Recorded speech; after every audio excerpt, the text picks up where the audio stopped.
Welcome back to my channel VJ with ECE. இது வரைக்கும் நம்ம வந்து நிறையா ஆர்ஆர்பி எக்ஸாமுக்கான சிலபஸ், எக்ஸாம் பேட்டர்ன் எப்படி இருக்கும், அதுக்கப்புறம் என்ன மாதிரியான எப்படி அப்ளை பண்ணுறது, இந்த மாதிரியான வீடியோஸ் வந்து நான் போட்டிருக்கேன். அதுக்கப்புறம் செமிகண்டக்டர் டாபிக் ஒன்று போட்டிருக்கேன், பாருங்கள். அதே மாதிரி மேக்ஸில் ஒரு 20 கொஷின் சால்வ் பண்ணியிருக்கோம்.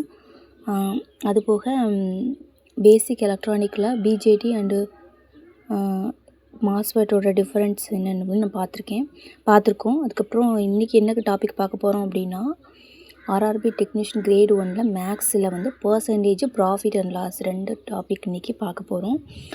பர்சன்டேஜ் ஒரு topic and then profit and loss 2வது டாப்பிக்கு. பர்சன்டேஜில் சம் ட்ரிக்ஸ் வந்து யூஸ் பண்ண போகிறோம். அந்த ப்ராஃபிட் அண்ட் லாஸில் நம்ம ஃபார்முலாஸ் யூஸ் பண்ணி நம்ம சால்வ் பண்ண போகிறோம். ரெண்டுலேயுமே ரெண்டு சம் வந்து இன்றைக்கி நம்ம சால்வ் பண்ணலாம். அதுக்கப்புறம் பர்சன்டேஜில் ப்ராஃபிட் அண்ட் லாஸ் ரெண்டுலேயுமே நமக்கு வந்து 2 கொஷின்ஸ் கிட்ட கேட்குற சான்சஸ் இருக்குது.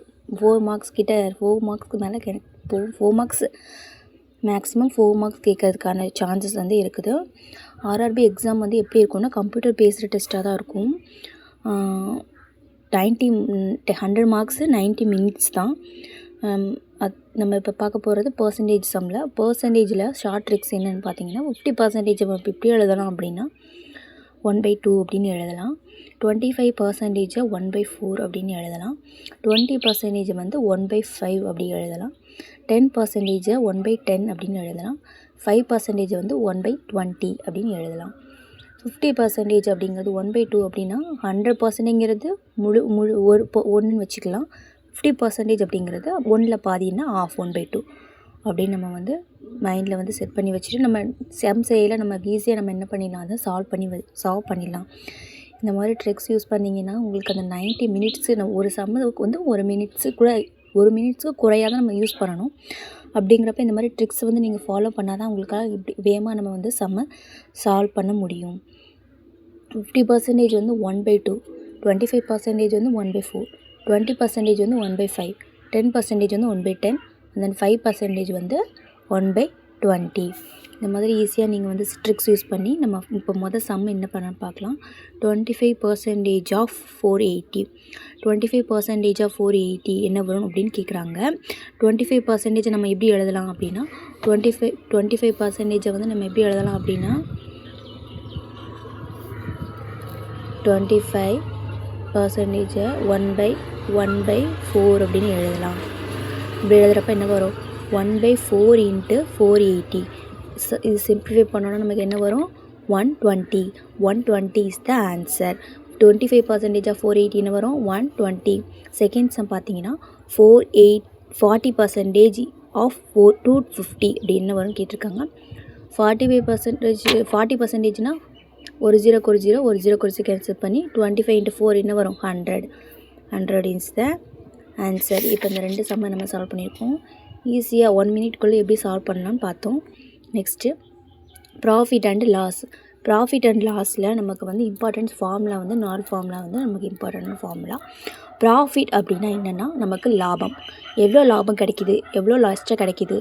லாஸ்னால் நஷ்டம், எவ்வளோ லாபம் கிடைக்கிது, எவ்வளோ நஷ்டம் கிடைக்கிது, இது லாப சதவிகிதம் என்ன, நஷ்ட சதவீதம் என்ன அப்படின்னு கேட்பாங்க. இதுலேருந்து உங்களுக்கு 2 கொஸ்டின்ஸ் வரும். 2 கொஸ்டின் வர சான்சஸ் இருக்குது. Profits equal to selling price minus cost price. Selling ப்ரைஸ்னால் என்ன, காஸ்ட் ப்ரைஸ்னால் என்ன, முதல்ல அதை தெரிஞ்சுக்கோங்க. செல்லிங் ப்ரைஸ் அப்படிங்கிறதுனா நம்ம விற்ற விலை, விற்க போகிற விலை. அதே மாதிரி காஸ்ட் ப்ரைஸ் அப்படின்னா நம்ம வாங்குகிற விலை. ஒரு பொருளை வாங்கியிருக்கோம் அப்படின்னா அதை வந்து எப்படி சொல்லுவோம்னா காஸ்ட் ப்ரைஸ் அப்படின்னு சொல்லுவோம். விற்றுருக்கோம் அப்படின்னா செல்லிங் ப்ரைஸ் அப்படின்னு சொல்லுவாங்க. Profits equal to selling price minus cost price. அப்போ ரெண்டாவது loss equal to cost price minus selling price. Cost price அப்படிங்கிறது வாங்கிய விலை, செல்லிங் ப்ரைஸ் அப்படிங்கிறது விற்ற விலை. லாஸ் எப்படின்னா, லாஸ்னுங்கிறது நஷ்டங்கிறது என்னதுன்னா விற்ற விலை வாங்கிய விலை மைனஸ் விற்ற விலை. இதுமாதிரி ப்ராஃபிட் பர்சன்டேஜ் எப்படி பண்ணுறது அப்படின்னா, எவ்வளோ ப்ராஃபிட் லாபம் எவ்வளவோ, லாபம் டிவைடட் பை வாங்கிய விலை இன்ட்டு 100. நஷ்ட சதவிகிதம் அப்படின்னா நஷ்டம் எவ்வளோ ஆயிடுச்சோ நஷ்ட விலை வகுத்தல் காஸ்ட் ப்ரைஸ் அப்படிங்கிறது வாங்கிய விலை இன்ட்டு 100. ஓகேவா? இந்த 4 ஃபார்முலா வச்சு தான் நம்ம வந்து சம்மை வந்து எப்படி ஈஸியாக சால்வ் பண்ணலாம் அப்படின்னு பார்க்க போகிறோம். A shopkeeper buy an item for 800 and it sale for 920 and profit என்னன்னு பார்ப்போம்னா profit equal to selling price minus cost price. Selling ப்ரைஸ்னால் விற்ற விலை, காஸ்ட் ப்ரைஸ் அப்படின்னா வாங்கிய விலை. ஒரு ஷாப்கீப்பரை வந்து 800 ரூபாய்க்கு ஒரு பொருளை வாங்கிட்டு 920 ரூபாய்க்கு விற்றுருக்காரு அப்படின்னு சொல்கிறாங்க. அப்போ ப்ராஃபிட் என்ன வரும்? ப்ராஃபிட் இஸ் ஈக்குவல் டு விற்ற விலை மைனஸ் வாங்கிய விலை. 920 ரூபா மைனஸ் 800 என்ன வரும்? 120 ரூபா வரும். 120 ரூபா இஸ் த ஆன்சர். இப்போ அடுத்த question. A shopkeeper buy an item for 800 and its sale for 920 percentage of profit. Percentage of profit அப்படின்னா profit is equal to selling price minus cost price. நம்ம பார்த்தோம். செல்லிங் ப்ரைஸ்னால் என்னது? விற்ற விலை மைனஸ் வாங்கிய விலை. விற்ற விலை 920 ரூபா மைனஸ் 800 ரூபா வாங்கியிருக்காங்க. இது ரெண்டையும் நம்ம கழிக்கும்போது நமக்கு என்ன வந்துச்சு? 120 ரூபா வந்துச்சு. ஆனால் பர்சன்டேஜ் ஆஃப் ப்ராஃபிட் கண்டுபிடிக்கணும் அப்படின்னா percentage of profits equal to profit divided by cost price. Cost ப்ரைஸ்னால் வாங்கிய விலை இன்ட்டு 100 வருமா? அப்போ ப்ராஃபிட் என்ன வருது? 120 டிவைடட் பை காஸ்ட் ப்ரைஸ் என்ன வரும்? Cost price 800 into 100. இது 2 ஜீரோக்கு 2 ஜீரோ கேன்சல் ஆகிடும். ஒரு டெட்டா இது நம்ம சிம்பிளிஃபை பண்ணோன்னா என்ன வரும்? 4 2 8 போட்டுக்கலாம்.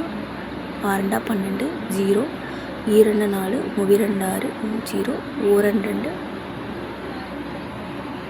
ஆமாம் 1 2 15 2 30. அப்போ ஆன்சர் என்ன வரும் அப்படின்னா 15%. 15% இஸ் த ஆன்சர். ஓகேவா? Profits equal to 15%.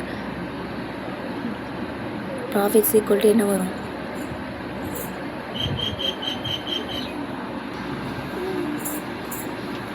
Profits equal to 15%.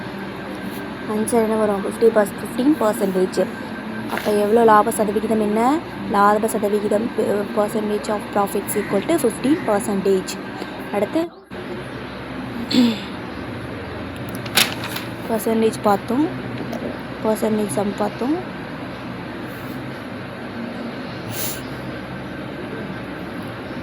Shopkeeper buy 1000 ருபீஸ்க்கு வாங்குறாங்க, அது 900க்கு விற்கிறாங்க, லாஸ் ஆகுது.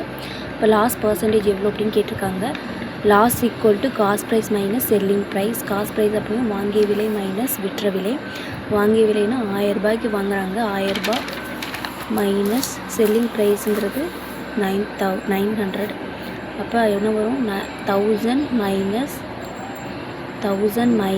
900 என்ன வரும்? Equal to 100. இப்போ பர்சன்டேஜ் ஆஃப் லாஸ் கண்டுபிடிக்கணும் அப்படின்னா இப்போ லாஸ் தான் கண்டுபிடிச்சிருக்கோம். இப்போ பர்சன்டேஜ் ஆஃப் லாஸ் கண்டுபிடிக்கணும்னா percentage of loss equal to loss divided by cost price into 100.